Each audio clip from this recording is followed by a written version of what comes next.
கர்த்தருடைய பரிசுத்த நாமத்துக்கு மகிமை உண்டாகட்டும். பிரியமானவர்களே,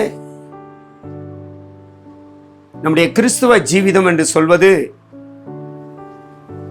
ஆண்டவர் நமக்கு பாராட்டின இரக்கம் என்பதை நாம் நினைவு கூற வேண்டும். இந்த கிறிஸ்துவ ஜீவியத்திலே வேத வசனம் என்று சொல்வது இது எல்லாருக்கும் கிடைக்கிற பாக்கியம் அல்ல. அவருடைய வசனங்கள் நம்முடைய கால்களுக்கு தீபம் என்று சொல்லப்பட்டிருக்கிறது.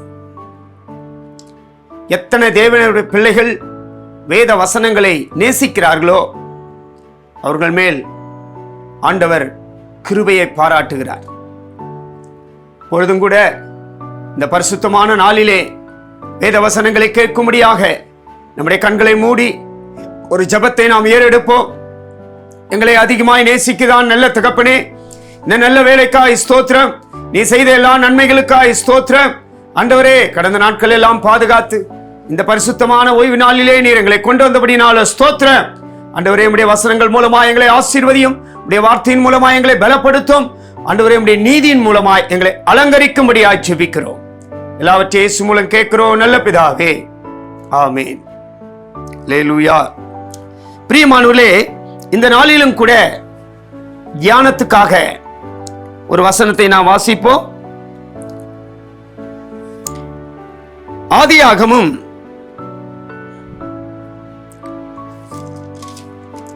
19ஆம் அதிகாரம் 17ஆம் வசனத்தை வாசிப்போம். ஆதியாகமம் 19ஆம் அதிகாரம் 17ஆம் வசனம். அவர்களை வெளியே கொண்டு போய் விட்ட பின்பு அவர், உன் ஜீவன் தப்ப ஓடிபோ, பின்னிட்டு பாராதே, இந்த சமபூமியில் எங்கும் நில்லாதே, நீ அழியாதபடிக்கு மலைக்கு ஓடிபோ என்றார். Praise the Lord.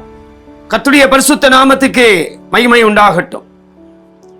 பிரியமானவர்களே, இங்கே நான் வாசித்ததான இந்த வசனம் லோத்துவுக்கு சொல்லப்பட்ட ஒரு தேவனுடைய வார்த்தை தான். லோத்து சோதம் கொமராவிலே ஜீவித்துக் கொண்டிருக்கும் பொழுது அந்த தேசம் செழிப்பாய் இருந்தது என்று அவனே தானாக தெரிந்து கொண்டு போன தேசம். அந்த தேசத்திலே சகல விதமான செழிப்புகள் காணப்பட்டது. ஆனால் பரிசுத்தம் காணப்படவில்லை. ஆண்டவருடைய பயம் பக்தி அங்கே காணப்படவில்லை. தேவனுடைய நீதி காணப்படவில்லை. அந்த சோதம் கொமரா அக்கிரமம் தேசம் என்று அழைக்கப்பட்டது. அநியாயமான தேசம் என்று அழைக்கப்பட்டது. பாவம் நிறைந்த தேசம் என்று அழைக்கப்பட்டது.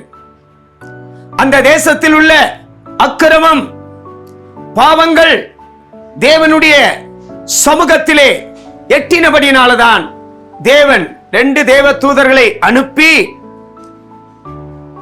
லோத்துக்கு மாத்திரம் சுவிசேஷத்தை சொல்லி அவனை பாதுகாக்க வேண்டும். ஏனென்றால் அவன் மேல் வைத்த இரக்கத்தின் நிமித்தமாக, அவன் மேல் வைத்த கிருபையின் நிமித்தமாக, அவன் மேல் பாராட்டின தயவின் நிமித்தமாக லோத்தின் குடும்பத்தை, இது மாத்திரம் அல்ல, ஒரு பக்கத்திலே ஆபிரகாம் தேவனோடு தினமும் போராடி கொண்டிருக்கிறான். அப்பா, 50 நீதிமான் இருந்தால் என்று சொல்லி, ஒரு நீதிமான் இருந்தால் நீ அந்த தேசத்தை அழிக்க மாட்டீரே என்று போராடி கொண்டிருக்கிறான். அவன் போராட்டம் எல்லாம் தன்னுடைய சகோதரனாகிய லோத்துக்காக. ஏனென்றால் லோத்து சோதம் கொமராவிலே ஜீவித்துக் கொண்டிருக்கிறார். சோதம் கொமராவை தேவன் அழிக்க போறார் என்று தெரியும். சோதம் கொமராவின் மேல அக்கினியை அனுப்ப போகிறார் என்று தெரியும். தேவனுடைய பிள்ளைகளே, இந்த காலை வேளையிலே நாம் அறிந்து கொள்ள வேண்டிய சத்தியம் என்னவென்றால், இந்த உலகம் ஒரு சோதம் கொமரா. இந்த உலக ஜீவிதம் ஒரு சோதம் கொமரா. பாவம் நிறைந்த இந்த உலகத்திலே, அக்கிரமம் நிறைந்த இந்த உலகத்திலே ஆண்டவர் உனக்காக 2 தூதனை அனுப்புகிறார். அந்த 2 தூதன் என்பது சத்தியம், கிருபையை காட்டுகிறது. தேவனுடைய பிள்ளையே, இயேசு கிறிஸ்து கூட இந்த பூமியிலே வந்த பொழுது சொன்னார், இந்த உலகம் எரிகிற அக்கினி கடலுக்கு இரையாக வைக்கப்பட்டிருக்கிறது.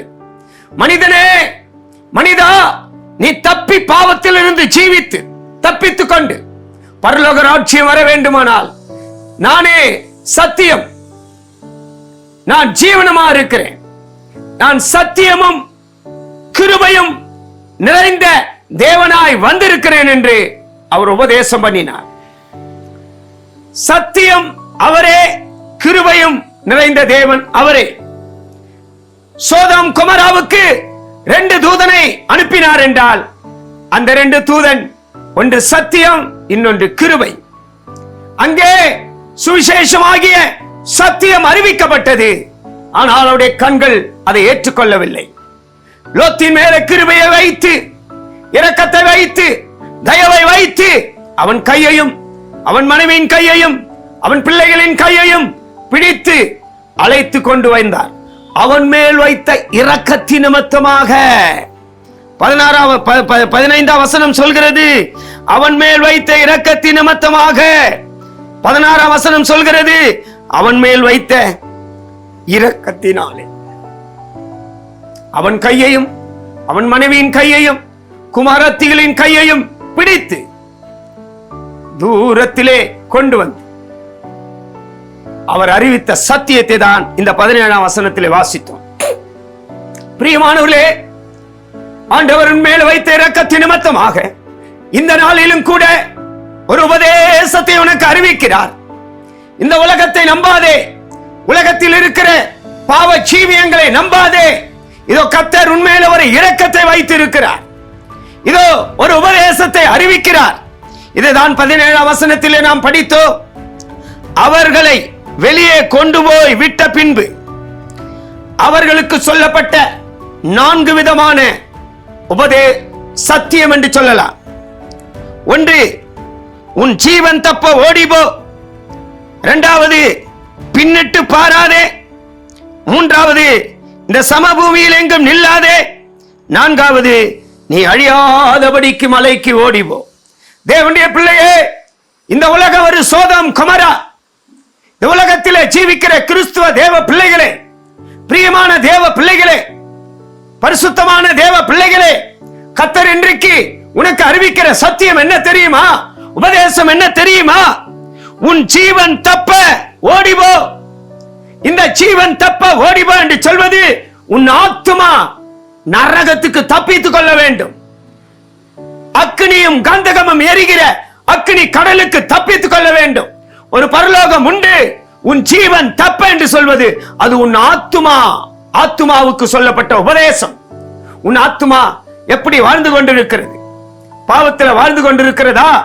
கிறிஸ்தவனே, ஞானஸ்தானம் பெற்றவர்களே, ஊழியர்களே, ஆத்துமா நரகத்திலே பாவத்தில் வாழ்ந்து கொண்டிருக்கிறதா? உன் ஜீவன் தப்ப ஓடிபோ.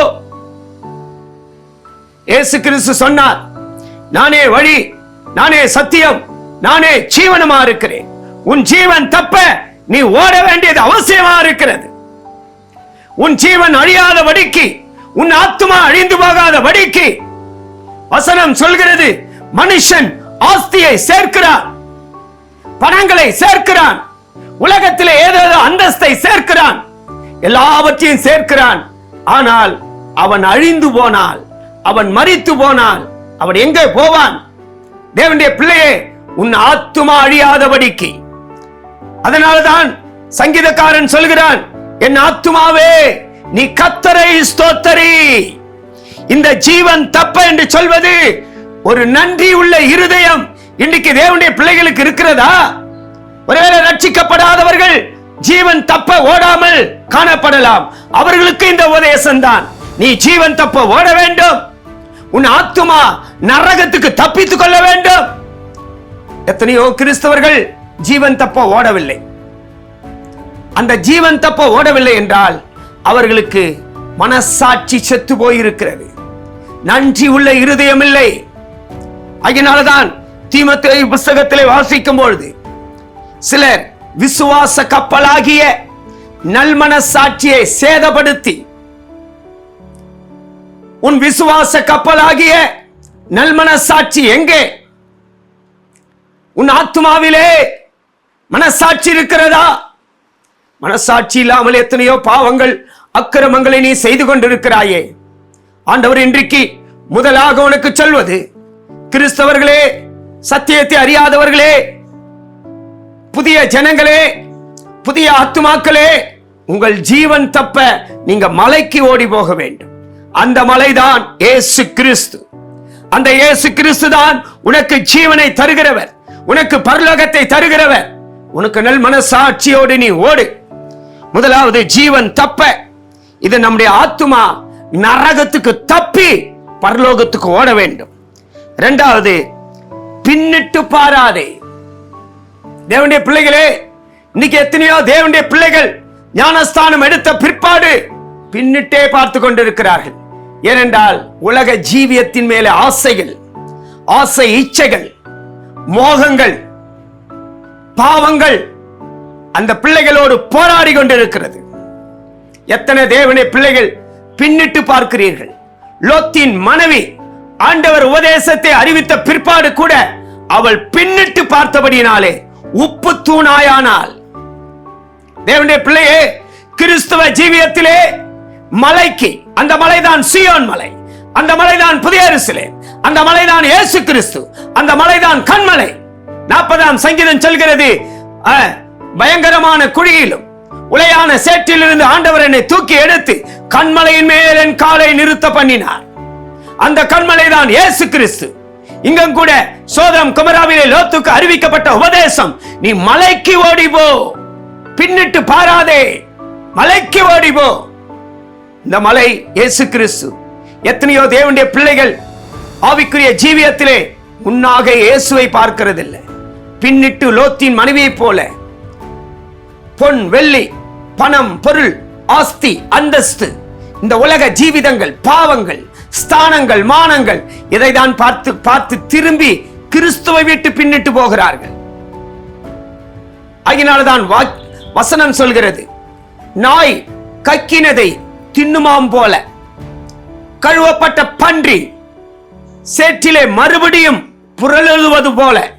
இது ஒரு கிறிஸ்தவனுக்கு சொல்லப்பட்ட உபதேசம் தான். நீ பன்றியாய் இருந்தாய், ஒரு நாயை போல காணப்பட்டாய். ஆனால் கர்த்தர் ஒரு ரட்சிப்பு, ஞானஸ்தானம், அபிஷேகம் கொடுத்து இப்போ ஒரு பரிசுத்தவானாய் சபையில வைத்திருக்கிறார். ஒரு தேவனுடைய பிள்ளையாய் சபையில வைத்திருக்கிறாய். நீ மறுபடியும் எந்த பாவத்தை விட்டு வந்தாயோ அந்த பாவத்துக்கே நீ பின்னிட்டு ஓடுவாயானால் நீ பரலோக ராஜ்யத்துக்கு போக முடியாது, நீ பிழைக்க முடியாது. லோத்து மனைவி கக்கினரை தின்னுமாம் போல திரும்பி பார்த்தாள். கழுவப்பட்ட பன்றி சேற்றிலே புரளுவது போல திரும்பி பார்த்தாள். அவள் நிலவரம் என்ன ஆனது? உப்பு தூணாய் மாற்றப்பட்டாள். சோதம் கொமராவையும் அனுபவிக்க முடியவில்லை, பரலோகத்தையும் அனுபவிக்க முடியவில்லை. தேவனுடைய பிள்ளையே, நரகத்துக்கு போகாதபடி, நீ பின்னிட்டு பாராதபடி உன் வாழ்க்கையிலே இயேசு கிறிஸ்துவை நோக்கி பார். எத்தனையோ தேவ ஜனங்களோடு இந்த உலகம் போராடி கொண்டிருக்கிறது.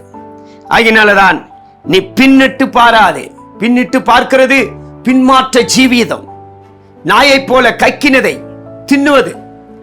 ஒரு பாவத்தை வேண்டாம், இந்த உலகம் வேண்டாம், விக்கிரகம் வேண்டாம், பொன் வெள்ளி வேண்டாம், இந்த உலக ஆசை இச்சைகள் வேண்டாம் என்றுதான் நாம் ஞானஸ்தானம் எடுத்துக்கொண்டோம்.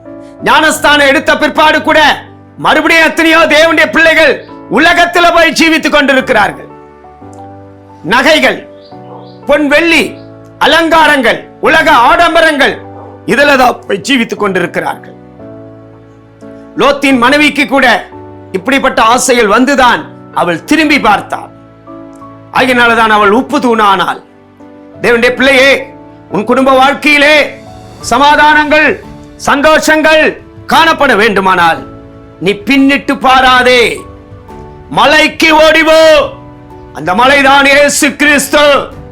அந்த மலையிலே சமாதானம் உண்டு, அந்த மலையிலே சந்தோஷம் உண்டு, அந்த மலையிலே பரிசுத்தம் உண்டு, அந்த மலையிலே தேவநீதி உண்டு, அந்த மலையிலே மகிமை உண்டு, அந்த மலையிலே ஜெயம் உண்டு, அந்த மலையிலே சகல விதமான ஆசீர்வாதமும் உண்டு.